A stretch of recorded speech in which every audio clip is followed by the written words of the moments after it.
Random thoughts. In this live stream, I'm going to discuss Uganda.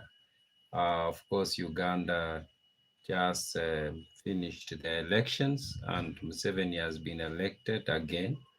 Yeah, I'm going to speculate. I need to clear that is going to be a speculation about post Museveni Uganda. What is going to happen after Museveni? Of course, he's been elected. I think he's a term of 7 years. Let's see what is the presidential term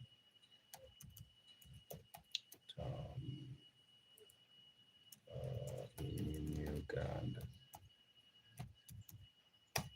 So he's been elected, and I'm trying to find out the elections. How long does it take to hold elections in Uganda?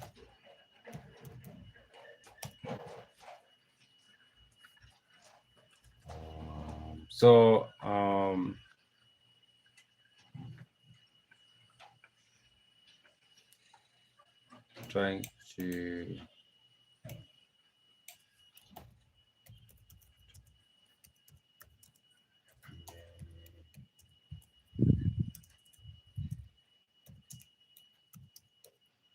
yes,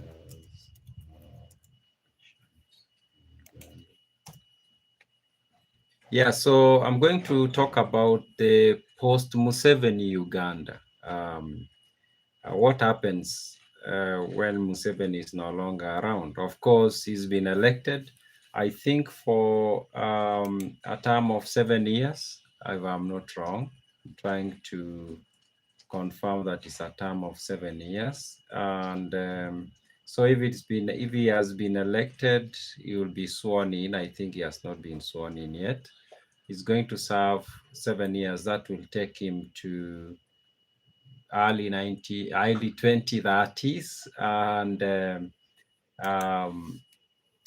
how old is Museveni? How old is Museveni?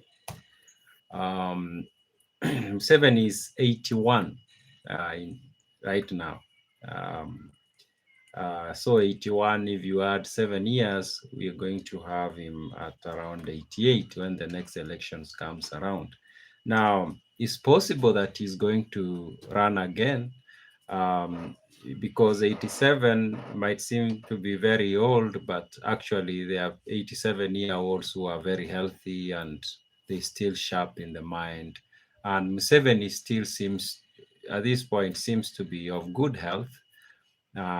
So it will not surprise me that in the next elections he's going to run again, and most likely he's going to win again another term of 7 years, which will take him to 94 years old. But of course, there is a post-Museveni era. There is a point where he will no longer, either he will retire by deciding to retire. Maybe he decides after the end of this term that he's going to retire, or of course, he's a human being. His health might fail him. That happens. It happens to all of us. It does not matter who it is. So he might decide to retire. His health might fail him. Yeah, his mortality, or is it mortality? Yes, if mortality catches up with him, it catches up with every one of us at some point. So there is definitely a post-Museveni era. So in this stream, I'm going to speculate of what is going to happen or likely to happen. And again, I need to emphasize that this is speculation. And of course, nobody knows what is going to happen in future. Of course, what we can be so sure of is that there is a time when Museveni will not be in power. But anything else that happens after that is pure speculation. So this is going to be a speculation. So what happens past or post Museveni? Now, I need again to say that the post Museveni is could be anytime, could be next year, could be after 7 years, which is he's been elected now, could be after 14 years, because as I've said, during the next election, he's likely to be around 88 years old. And yeah, there are so many 88 years old who are very strong. So he might run, and that will take him to maybe 95 years of age or around there. And past that, now it becomes very, very, very difficult. So the maximum Museveni is likely to be around is 14 years or around there. It could be a little bit more than that. Of course, we have Paul Biya of Cameroon, who is in his 90s and is still the president of Cameroon. So yeah, it's possible. It's possible Museveni can be around for more than 14 years ahead of us, or in 14 years to come, that is. So, but what is a fact, though, is that there is going to be a post-Museveni era. Now, there are few things that might happen when Museveni is not around. Of course, there, there are two options that are very clear, that the people who are in opposition today, maybe Bobby Wine, Bobby Wine, of course, is the one that is most feasible. And there is one thing that there is one advantage that Bobby Wine has, and that is age. He's still very young. How old is Bobby Wine, by the way? How old? Bobby Wine. Bobby Wine is 43 years old, relatively young. So if you add 14 years to that, that will take you to 10 years, that will take you to 53, plus 4 years, that will take you to 57. So let's say even if it is 60, you will still be relatively young. So Bobby Wine is already creating a feasibility for himself, and that might work for him in post-Museveni era. So that's one option, but it's also likely somebody else will emerge in the opposition, not necessarily Bobby Wine. Somebody else might emerge, maybe a younger person, a Gen Z, for example, and he builds a following. And when Museveni is no longer in the picture, that person ends up becoming the next president of Uganda. Of course, the other option, of course, is the insider, somebody who is already close to Museveni, takes over and becomes the next president of Uganda. Of course, the most obvious name that comes is, of course, his son.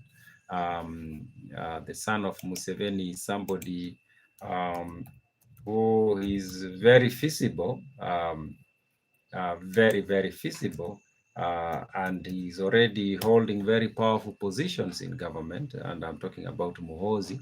Now, but there is the one thing that is an advantage for him was, of course, that he's close to power already.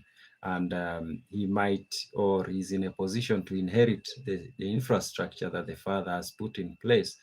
But there is something that is going to work against him big time, and he's likely going to be, is it called blindsided? Like things are going to happen, or things are likely to happen that he did not foresee.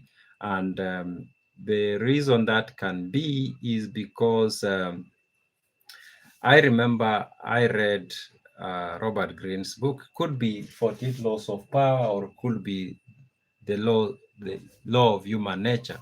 One of the two. And there's something that has always stood out from that book. One of many, of course.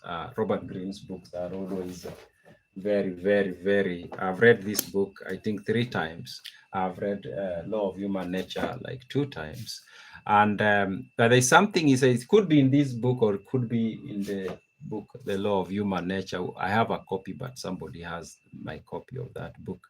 And he talks about the need for a son to kill his father for him to grow and become big and become memorable and become bigger. What is the right wording? Like for a man to really bloom very well, they have to kill their father. And he explained that concept, and it is not like literally. And he says it used to be literally actually at some point in some societies, but it has to happen even symbolically.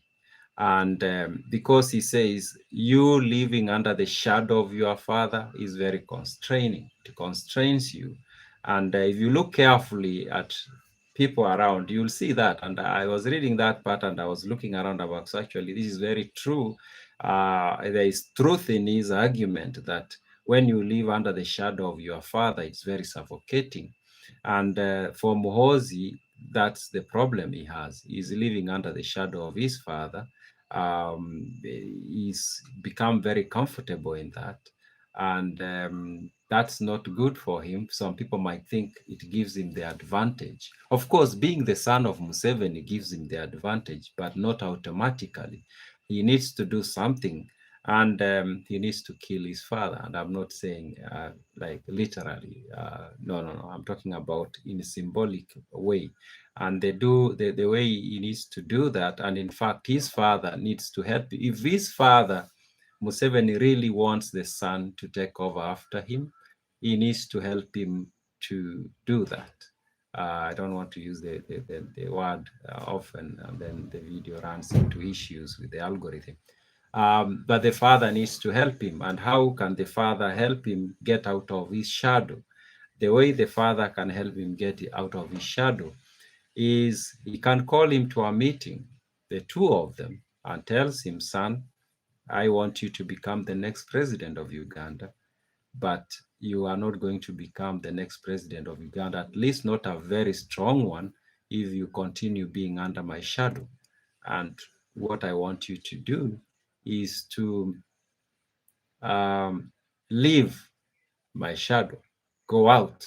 And you can even tell him, you resign and start telling people my dad is the worst president we've ever seen, and he's my dad, but I know he's not a good man. And he can do that with the blessings from his father. And he can go out there and even become an opposition politician or a politician in the opposition and tell people, yeah, he's my father, but there are things I disagree with him. And then he points out things that he disagrees with him. And some of those things can actually be legit issues that is like, I don't agree with his things, the way he does these things, the way he does these things. And that will put him in a position that he will build his own base. And in the post-Museveni era, that will come in handy and will give him power so easily, maybe not so easily, but at least it will help him grasp the power or grab the power. But if he's going to remain under the shadow of his father, there are two things that are likely to happen. One is likely to take over when the father is no more, but it will be shortly. And then he will grow weak over time because people will always see him as an extension of his father's rule. And even a leader who is very, very, very much liked, people get tired, people get fatigued. And now the fatigue that the people would feel because of Museveni, even when they love him so much, 30, 40 years fatigue sets in. 50 years, the fatigue becomes a lot. Now, if Museveni handles his ruling very well and he maybe goes on 7 years from today, and maybe he adds another 7 years, he has to go. One way or another, he'll have to go. Then his son takes over, and the son is son who was very close to him, and is a son who served in very powerful positions under his government. That the son will inherit the fatigue. The son will inherit the fatigue, and people will see him as just an extension of that. And at some point, they will feel like he needs to go. He's been around for far too long. But if he moved out and then he came back, people will not count him as a part of that regime. He will start his own afresh. And by starting his own afresh, he's likely to become a man of himself. And You will not be worrying about that fatigue. It will not be there. Now, the second thing that will happen is that he might not even have an opportunity to run government. And that's because Museveni today has his biological son, Muhozi, who dreams and is waiting to inherit when the father is not there.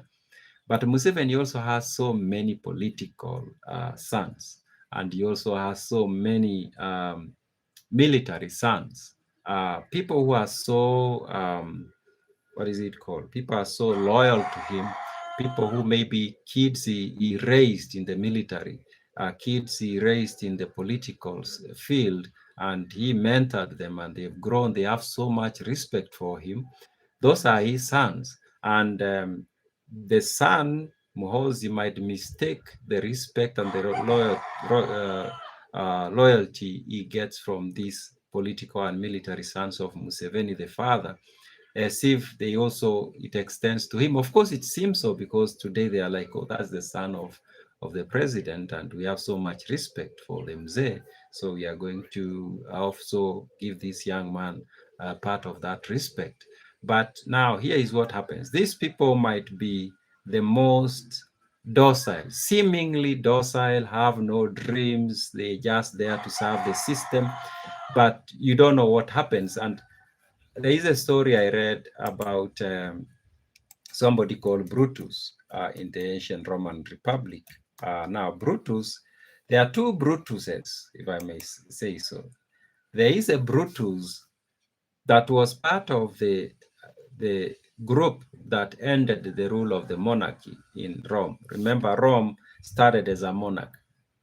Started with Romulus as the first king, and then there were others, Pompilius, and all these. There were like 4 or 5 kings that rules the ancient Roman Commonwealth. Now, the first Brutus appeared when the at the end of the what is it called, at the end of the monarchy, and Rome became a republic. And what happened is Brutus was one of those people who nobody really paid a lot of attention to. And the two Brutus actually is very interesting, because that's the first Brutus, but there is also the Brutus who I think ended the dictatorship of who is this? The dictatorship of, let me confirm that, of Julius Caesar. Yeah, there's Brutus who ended the dictatorship of Julius Caesar. And there's this line that even knew Brutus, Julius Caesar was telling, even knew Brutus, because he knew Brutus not to be kind of a person that will do such things. He had underestimated him. And the first Brutus was the same, who ended the rule of the kings, the end of the kings in ancient Rome. Oh, he was also a guy who nobody pay, or most people did not pay a lot of attention to, because he was just there. But he was close to power, though. He was around the palace. He was somebody who was inside power, but he was somebody who nobody paid attention to. The same to the second Brutus, was around power, but nobody paid attention to him. And in Uganda today, there are so many Brutus in government around in the, is it the Ugandans call it the State House, maybe. In the palace, there are so many Brutus around there. In the military, there are so many Brutus. And these are very loyal individuals who are close to power, who Muhozi and others don't pay much attention to, because they don't seem to present any harm. Now, these Brutuses, if I may call them so, when in post Museveni Uganda, these Brutuses are the ones that will become a major problem to Muhozi. These are also, we can say, sons of Museveni, just like the two Brutuses who are basically, in fact, the first Brutus was a nephew, I think, of the king.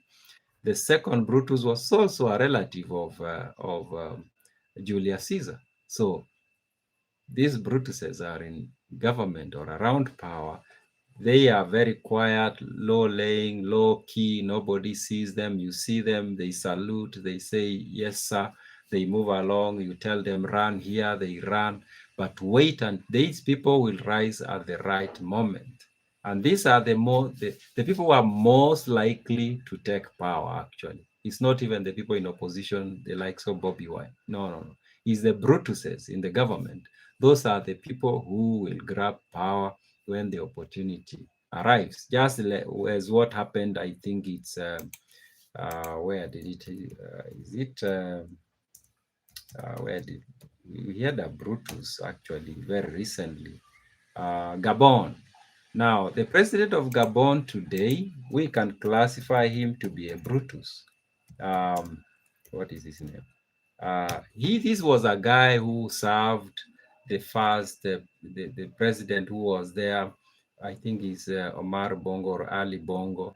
And then when he died, he continued serving. He's called Bryce Clote Oligui Nguema. This is a Brutus, actually. This is a Brutus because he served the father and he served the son diligently until the right moment came and he grabbed power. Now, another Brutus that has happened recently in Africa is in Zimbabwe. Zimbabwe, there is this guy who he wasn't, he's not a typical Brutus like he wasn't, but he's a Brutus nevertheless, and that is Emerson Mnangagwa. He's the current president of Zimbabwe. Now, Mnangagwa, he was that guy who served what was the president before him, Robert Mugabe. He served Robert Mugabe for a very long time diligently. He was very obedient and very reliable. Mugabe trusted him very much, and the people around did not pay so much attention to him, including the wife of Mugabe. And when the wife of Mugabe realized that Mzee was almost was no longer how he used to be, and it was a matter of time, what did Grace do? Grace thought she was going to inherit. She was going to become the next president. If not her, there was this other young man who was also very vocal as a supporter of Mugabe. And those are the two people everybody thought, okay, these are going to be the people who are going to take over after Robert Mugabe goes. But guess what? A Brutus emerged, and that is Mnangagwa, and he took power, and he's the president today. So a similar thing is going to happen to Uganda. There is going to rise a Brutus in Uganda. Forget about the opposition. The opposition might never, at least not immediately after Museveni, the opposition might not even produce the next president. The next president of Uganda is likely to be a Brutus. And this is a person who is very close to power today, very docile, very loyal, very only salutes, yes, sir, he's told to do that, he does that. And the likes of Mohosi never, don't even pay attention to them. They just see them as servants. But that's the Brutus that will rise and become the president of Uganda. So that's most likely to happen. So post Museveni, my speculation, I speculate, there's going to rise a Brutus, and that is the person who is going to be the president of Uganda. Adan Mohammed Usman, thank you. Thank you very much. You're said hi. Okay, thank you very much, Adan. Thank you very much for watching this stream. Yeah, so Uganda is about to enter a very interesting phase of its history. And Uganda is a very interesting republic, loosely republic, because Uganda has not had a peaceful transfer of power since its independence. It's never happened because there was let me see the list of presidents of Uganda. List of presidents of Uganda. So Uganda has had quite a number of presidents, but I don't think there's ever been one who took over peacefully from another. I don't think there was, or there has been. The first one was, I think, Edward Mutesa the second. He became the head of government and I think the head of state, but he was removed by Milton Obote, and Milton Obote was removed by Idi Amin. Idi Amin was removed by Milton Obote, I think, again, shortly. Then there was Yusuf Lule, there was Godfrey Binaisa, Paul Muwang. All these are people who were came to power through force or through some not very constitutional means, and then they went out the same way until, of course, Museveni arrives in when was it? Is it 1986? Museveni comes along. Of course, he also came to power through force, of course. It was not a coup, but he went to the bush, as he likes to say, and he fought and he removed the government from power and he formed the government. And since then, he's been the president. That is from, it's almost 40 years now. Now, we don't know whether that's going to change, that when he goes, there's going to be peaceful transfer of power. He has not uh, created the right environment for that to happen. He seems not to have done that. He seems to have so focused on holding on to power himself, although we can give credit to him that he has allowed the opposition. Yeah, most people will be like, yeah, he always beats out the opposition, but no, compared to what has happened in the past, he's tolerant, we can say, by Ugandan standards. Museveni is very tolerant. And now, but the test that remains is whether he's going to create the right environment that is going to transfer power to somebody else. And the problem of Uganda is similar to the problem of Rwanda. Rwanda has a, you can say, very efficient president, Paul Kagame, but we don't know what's going to happen when Paul, because it's very dangerous when a country's destiny is combined with the destiny of an individual. It's always very, very, very volatile. Like the country might be very peaceful, quiet, everything seems to be working very fine, but there's always that danger. There's always that danger. So post Museveni, it's going to be very interesting. But let's not think that post Museveni is going to be this year or next year or after 7 years. Museveni is likely to be around, as I said, for the next 14 or even more years as the president of Uganda. He seems to have good health, physically strong. His mind seems to be very sharp. I would say he's one of the smartest leaders to emerge in East Africa, actually. He's very smart. If you listen to him talk, how he processes ideas, he's very smart, and that has not declined with age. He's still very smart, sharp. So he's likely to be around for a while. But when he leaves, that's what I was speculating, that we're likely to see a Brutus take over leadership in Uganda. I think I need to end it here. I'll try to do another stream tomorrow if I can.